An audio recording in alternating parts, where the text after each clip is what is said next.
जिनकी वजह से हो रहा है वो बहुत अच्छे से जानते हैं कौन कौन है, और ये बिल्कुल ना समझें कि किसी को नहीं पता है कि किसकी वजह से हो रहा है ये और क्यों हो रहा है। यहाँ कोई बच्चा नहीं है और कोई डरा हुआ नहीं है।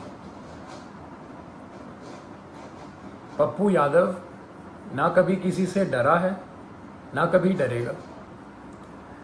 कल 2 घटनाएं हुई, एक जो बिल्कुल नहीं होनी चाहिए थी और दूसरी के बारे में सोच के सुकून मिलता है। कल हम सब ने मिलके एक व्यक्ति के ऊपर अन्याय जो हुआ है, कल हुआ और कल चला गया है, और अब जब जेल जाने की बारी आई है तो मेरे पिता अकेले हैं।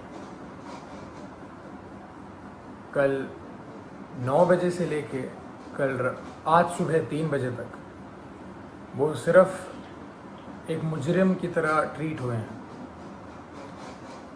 और मैं जानना चाहता हूं कि उनका जुर्म है क्या।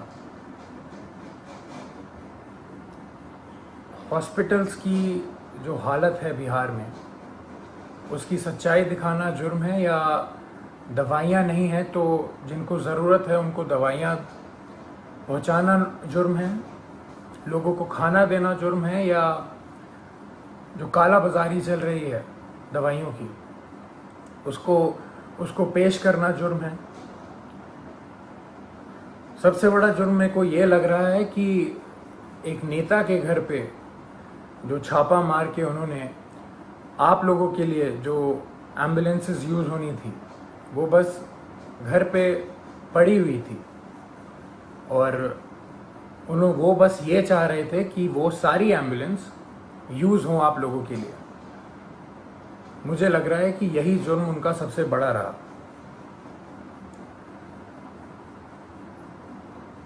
अपना परिवार छोड़ के उन्होंने बिहार के हर एक परिवार के लिए काम करना सही समझा।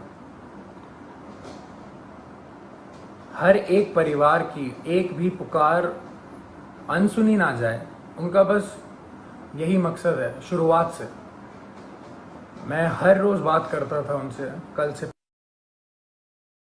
कल के पहले तक हर रोज़, और बस एक ही चीज़ पूछता था मैं उनसे कि क्या आपकी तबीयत ठीक है, क्योंकि मैं भी घर पे बैठ के आराम से आप लोगों की तरह बस देखता था कि वो उनकी वीडियोस कि कभी वो कोविड वार्ड में जा रहे हैं, पेशेंट्स के बीच में जा रहे हैं, मुर्दा घर जा रहे हैं, या भीड़ के बीच में खाना दे रहे हैं, या कोई माँ उनसे गले लग के अपने बेटी या बेटे के लिए रो रही हैं। तो मुझे भी यही लगता था, या तो कभी किसी मुर्दा के साइड में खड़े हैं मुर्दा घर जाके, तो वो देख के मेरे को बस यही लगता था कि दूसरी बॉडी मेरे पिता की भी हो सकती है इस महामारी के कारण। और हमेशा जब भी मैं उनसे पूछता था कि पापा मास्क पहन रहे हैं या सैनिटाइज कर रहे हैं या कुछ ध्यान रख रहे हैं, तो वो कहते थे कि मुझे कुछ नहीं हो सकता, क्योंकि मेरे साथ पूरा बिहार है, उनका स्नेह है, उनकी दुआ है। और वो आज अकेले बीरपुर में पूरी रात नहीं सोए हैं और अकेले हैं, और जहां उन्हें रखा गया है वो बिल्डिंग किसी भी वक्त टूटने के दम पे है। और जब ऐसा व्यक्ति इतना काम करके इतनी सच्चाई से काम करके अकेला पड़ जाए तो बुरा लगने वाली बात है ये कि उन्होंने हर एक घर के लिए अपना घर छोड़ा है, अपने घर की जिम्मेदारियां छोड़ के आप सबके बीच रहने का संकल्प लिया, आप सबके लिए जीने के लिए संकल्प लिया। हमने कल बहुत बहुत साथ दिया उनका ट्विटर पे और किस पे नहीं, पर सिर्फ ट्विटर ही चीज़ नहीं रह गई है, सिर्फ नंबर 1 ट्रेंड होना ही नहीं रह गया है। जब ऐसा व्यक्ति अकेला पड़ जाए जो रात दिन सेवा करे लोगों की और लोगों के लिए ही जिए, अपना सब कुछ छोड़ के, अपना सब कुछ त्याग के। हम लोगों ने बोलते थे आ जाइए, आप वापस आ जाइए, ठीक नहीं है, रिस्की है, सही नहीं रहेगा, मगर उनका एक ही कहना था हमेशा कि बिहार के लोगों को मेरी ज़रूरत है और मैं बस वही कर रहा हूँ।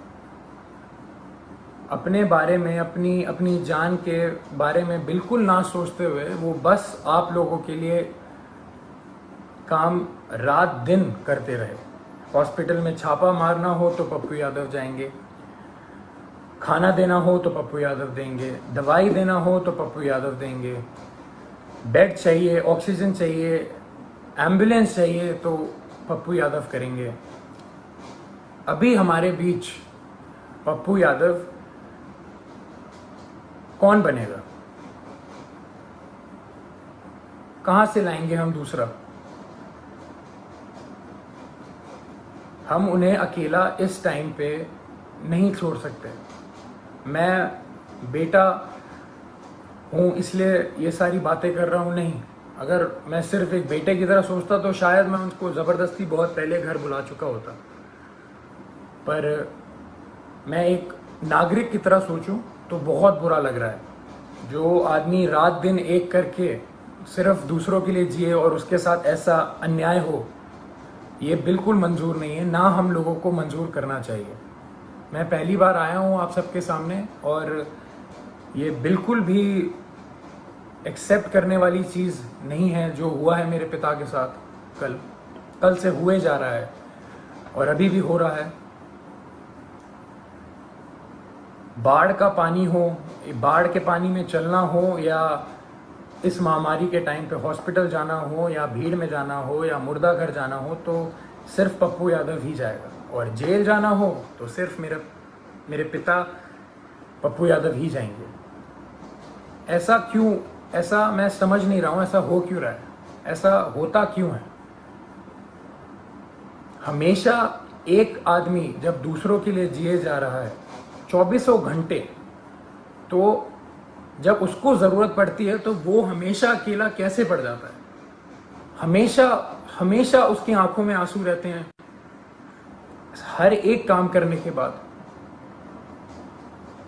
हम अकेले पड़ जाते हैं, उसका पूरा परिवार अकेले पड़ जाता है। हम क्यों अकेले रह जाते हैं जब वो व्यक्ति रात दिन बस दूसरों के लिए जीता है? तो दूसरे क्यों नहीं खड़े हो सकते उसके लिए? क्यों नहीं आवाज निकाल सकते? क्यों नहीं हम, अगर एक पप्पू यादव बिहार के लिए इतना कर सकता है, तो सोचिए 2 पप्पू यादव या 10 पप्पू यादव या 1 लाख पप्पू यादव कितना करेंगे। मैं कहूंगा मेरे पिता का नाम सिर्फ एक नाम नहीं है, वो सिर्फ एक व्यक्ति नहीं है, वो एक जुनून है। जो वो जुनून हर एक के अंदर रहता है। मेरे अंदर भी है, मेरी बहन के अंदर भी है, मेरे भाई के अंदर भी है, और आप सबके अंदर। वो सारा जुनून एक साथ अगर काम करे तो हमारा जो पहला पप्पू यादव है वो कभी अकेला नहीं पड़ेगा। मैं दिल से खुशगुजार हूँ आप सबका कि हम सब ने कल बहुत बहुत प्यार दिया, बहुत स्नेह दिया मेरे पिता को, पर अभी रुकने की बारी नहीं है। उनको अभी तक हरास किया जा रहा है। जैसे कल रात से वो सोए नहीं हैं, खाए नहीं हैं, उनको दवाइयाँ उनको दवाई खानी होती है, उनको शुगर है, उनका 1.25 महीने पहले ऑपरेशन हुआ है, राइट पैर की नसें उनकी वीक हैं तो खून सर्कुलेशन नहीं होता है उनके राइट पैर में अच्छे से। और किस जुर्म में ये सज़ा उनको दी जा रही है, मैं ये पूछना चाहता हूँ।